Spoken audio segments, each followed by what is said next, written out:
We finally got a glimpse of Wiccan in the MCU, and he's already proving to be incredibly powerful. Word has it, he's even getting his own show, according to a reliable news source. Marvel's Agatha All Along series reintroduced Billy Maximoff's Wiccan, and he's shown off some serious abilities that could match those of his mom, Wanda Maximoff, aka the Scarlet Witch. With Billy back, fans are buzzing about the possibility of Wanda returning too, even though Doctor Strange in the Multiverse of Madness left us thinking she was gone for good. Since she was one of the MCU's strongest characters, her potential comeback would be epic. On top of that, it looks like we'll get to see Joe Locke's Wiccan in action before then with a solo show. Marvel Studios has also overhauled how they're making Disney Plus series. Instead of rushing into production, they're now bringing in showrunners and testing ideas with pilot episodes, so they can fine-tune each show before committing. This shift should bring us some top-tier Marvel content. Agatha All Along, while still part of the old way of doing things, managed to come together, but it took years of post-production, similar to some of the upcoming animated series. Honestly, Marvel didn't just throw this together, they really cooked up an unexpected hit in the MCU lineup. Sure, the show has its flaws, and I probably won't go back for a rewatch, but Agatha All Along exceeded my expectations. In case you're not familiar, the series picks up after WandaVision, following a powerless Agatha as she and a group of witches journey down the witch's road to regain her powers. Along the way, there are plenty of twists that reveal Agatha's true intentions. Yup, it was Agatha All Along. On the positive side, I love that this felt like a TV show rather than a movie. Each episode has its own purpose and stakes, and the finale wrapped things up nicely without feeling rushed. I actually cared about all the characters, especially in Episode 7 with Lilia. Wow, that hit hard.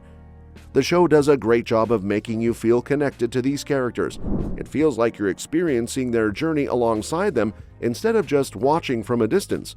And let's be real, Agatha was the standout star. I really grew to love her character throughout the series. Quick shout out, the fight scenes were epic. The twists were genuinely surprising, and the ending leaves room for a potential Season 2 if Marvel decides to go that route. Now, on to the downsides. Some are pretty nitpicky. The show starts off a bit slow, and some of the production designs look cheap. There are awkward pauses, and some dialogue feels way too heavy on exposition.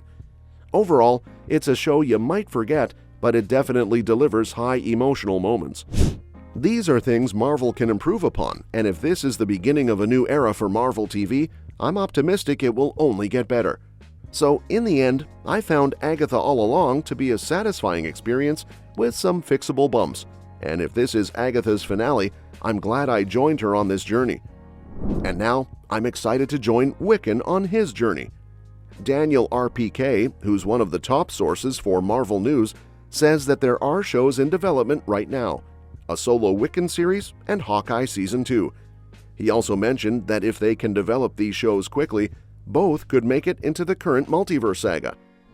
Daniel also shared details on 2 more projects that are definitely coming after the multiverse saga, meaning after Secret Wars.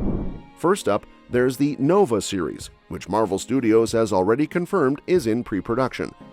Comic Book spoke to Brad Winderbaum, the head of streaming, television, and animation at Marvel Studios, for the upcoming release of Agatha All Along. When the topic of Nova came up, we learned Nova is in development.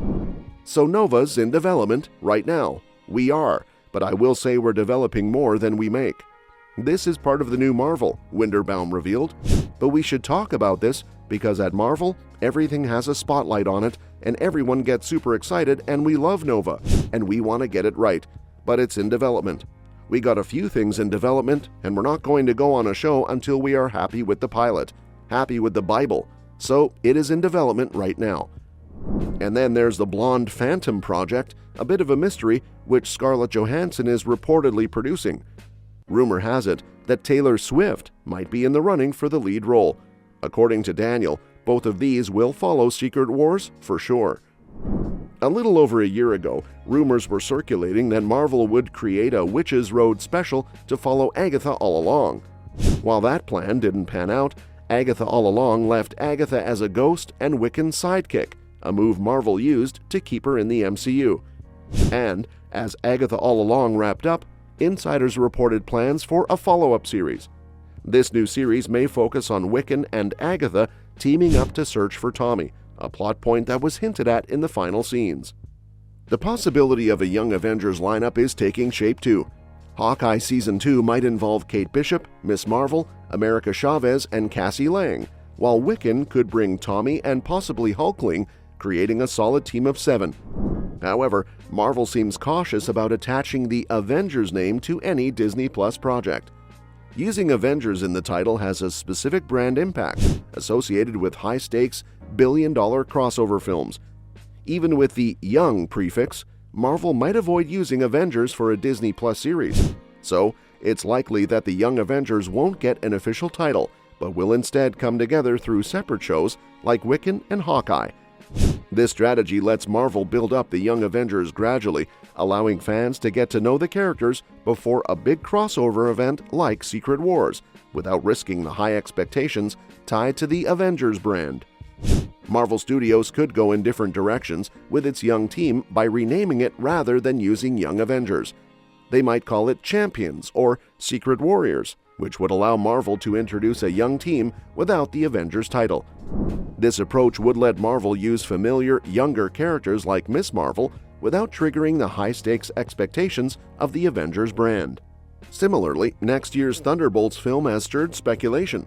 While many expected Thunderbolts to be a standalone title, insiders have suggested that it might serve as a Dark Avengers or New Avengers storyline, bridging into Secret Wars.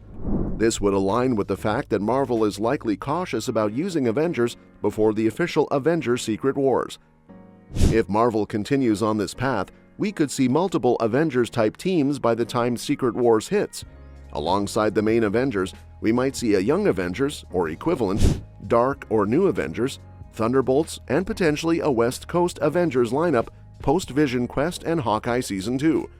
This West Coast team might feature characters like Wonder Man, White Vision, and Hawkeye, diversifying Marvel's roster while maintaining the Avengers' legacy in new ways.